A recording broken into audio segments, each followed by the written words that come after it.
విజయవాడ నగరపాలక సంస్థ industrial area local authority అధికారుల మధ్య సమన్వయ లోపం ఆటోనగర్కు శాపంగా మారింది. ప్రధాన రహదారులన్నీ డంపింగ్ యార్డును తలపిస్తున్నాయి. 2 నెలలుగా చెత్త తరలించకపోవడంతో ఆటోనగర్ దుర్వాసనతో నిండిపోయింది. ఎక్కడ చూసినా చెత్త కుప్పలు కొండల్లా దర్శనమిస్తున్నాయి. సకాలంలో పన్నులు చెల్లిస్తున్నా చెత్త తరలించడం లేదని స్థానికులు చెబుతున్నారు. మరింత సమాచారం మా ప్రతినిధి కనకారావు అందిస్తారు. విజయవాడ ఆటోనగర్కి సంబంధించి చెత్త సుమారు 2 వారాల నుంచి తీయడం లేదు. దీంతో పెద్ద ఎత్తున ప్రతి సెంటర్లో కూడా పెద్ద ఎత్తున చెత్త పేరుకుపోయి ఉంది. దీంతో ఆటోనగర్లో పనిచేసే కార్మికులంతా తీవ్ర ఇబ్బందులు ఎదుర్కొంటున్నారు. మరిన్ని విషయాలు వారి మాటల్లోనే తెలుసుకుందాం. సార్ చెప్పండి, ఎన్ని రోజుల నుంచి చెత్త తీయడం లేదు, మీరు ఎలాంటి ఇబ్బందులు ఎదుర్కొంటున్నారు? గత 10-15 రోజుల నుంచి కూడా ఆటోనగర్లో చెత్త బాగా పేరుకుపోయింది. మా లైన్లో ముఖ్యంగా మా షాప్ ముందు చెత్త వేయడం వల్ల మేము చాలా ఇబ్బంది పడుతున్నాము. ఎక్కడ నుంచో తీసుకొచ్చి ఇక్కడ వేస్తున్నారు. ఇక్కడ వేయకుండా అధికారులు మేము ఒకటే కోరుకుంటున్నాం, ఎక్కడన్నా ఒక డస్ట్బిన్ లాంటిది పెట్టి ఒక సెంటర్లో మొత్తం అందరినీ కూడా అక్కడ ఏమంటే మాకు ఇలా ఇబ్బంది లేకుండా ఉంటుంది.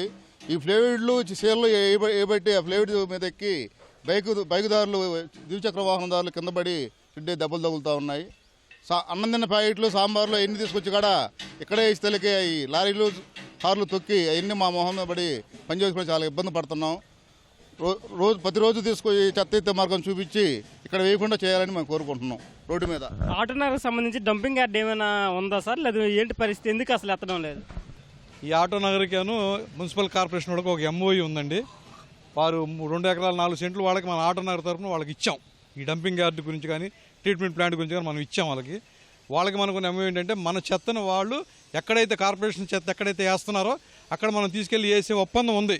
కానీ ఆ ఒప్పందాన్ని తుంగలో తొక్కి వచ్చిన కమిషనర్ అలా మీ ఐలాను మాకు అప్పచెప్పండి, మీ ఐలాను మాకు అప్పచెప్తున్నారని అంటున్నారు. కానీ 20 సంవత్సరాల క్రితం ఐలాను వాళ్ళకి అప్పచెప్తే 20 లక్షల పనిచేయాళ్ళు. మేము 20 సంవత్సరాలు సుమారుగా ఒక 17 కోట్ల రూపాయలు మా డబ్బు మేము పన్నుల రూపంలో వాళ్ళకి 35% డబ్బును కట్టాం మేము. కానీ ఎవ్వరు దీని మీద అజమాయిషీ లేదు. ఈ అధికారుల పరిపాలన వచ్చి 2 సంవత్సరాలు అవుతుంది ఇంచుమించుగా. పట్టించుకునే నాదుడు లేడు. వాళ్ళు లారీ వాళ్ళు మాత్రం ఏం చేస్తారు, చెత్త ఫలానా చోట వేయాలని చూపిస్తే తీసుకెళ్ళి వేస్తారు. కానీ వాళ్ళకి చూపించలేదుగా. ఎన్నిసార్లు ఫోన్ చేసినా ఇదిగో అదుకుంటున్నారు. చెత్త లారీలు తీసుకెళ్ళి ఐలా ఆఫీస్ ముందే పెడుతున్నారు. మేము కూడా ఒకటి చెప్తున్నాం, మీ వల్ల కాకపోతే ఇక్కడ జనాభా చాలామంది ఉన్నారు, వీళ్ళందరినీ పోగు చేసి అవసరం జడ్డమ్మ గారి దగ్గరికి వెళ్ళి కూర్చొని మాట్లాడదాక అవకాశం ఉంటుంది. లేదంటే 2 లారీలు చెత్త ఆ జడ్డమ్మ ఆఫీస్ ముందు కొట్టేస్తే దాని యొక్క వాసన బట్టి ఆయనకు అర్థమవుతుంది. అలాగే మాకు ఇప్పుడు ఈ చెత్త అయింది, వారం రోజులు 10 రోజులు అయింది. ఈ చెత్త ఇక్కడ వదిలేశారు, ఎత్తట్లేదు. ప్రతి ఒక్క బండి వాళ్ళు రావటం, ఎక్కడ అమ్మట ఏదో గుచ్చుకోవడం, పంచులు పడటం, పడిపోవడం జరుగుతుంది. ఇదివరకు అయితే డస్ట్బిన్లు ఉండేవి. అలాగా డస్ట్బిన్లు ఏర్పాటు చేసిన రోడ్డు చివరి డస్ట్బిన్ ఏర్పాటు చేసుకోండి, చెత్త అంతా అక్కడ వేస్తారు, అక్కడి నుంచి వాళ్ళు ఎత్తుకుపోతారు. రోడ్లు చండాలంగా ఉండవు కదా. అది మాకు తెలిసిన విషయం. దయవించి ఇమీడియట్లీ దీన్ని కనుక తీసుకోకపోతే మేమందరం కలిసి ఒక ఉద్యమంలాగా మీ దగ్గరకు వచ్చి కూర్చోవాల్సి వస్తుంది. అది వాళ్ళు ఐలా వాళ్ళు మున్సిపల్ కార్పొరేషన్ కలిపి they have to find a solution for that. మాకు గార్బేజ్ ట్యాక్స్ కానీ ఇవన్నీ మేము కడతా ఉన్నాం, మొత్తం అన్ని ట్యాక్సులు కడతా ఉన్నాం.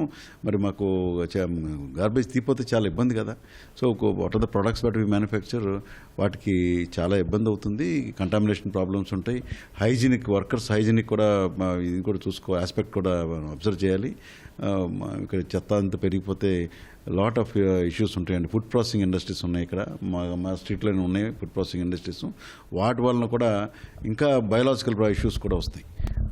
కాబట్టి కంటామినేషన్స్ వచ్చి వస్తాయి. కాబట్టి ఎర్లియస్ట్గా దీని మీద యాక్షన్ తీసుకోవాలని కోరుకుంటామండి.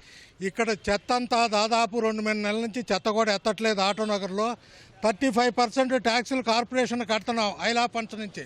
అయినా సరే చెత్త వేయటానికి సరైన డంపింగ్ యార్డ్ లేదు. అధికారులు ఏం చేస్తున్నారో అర్థం కావట్లేదు.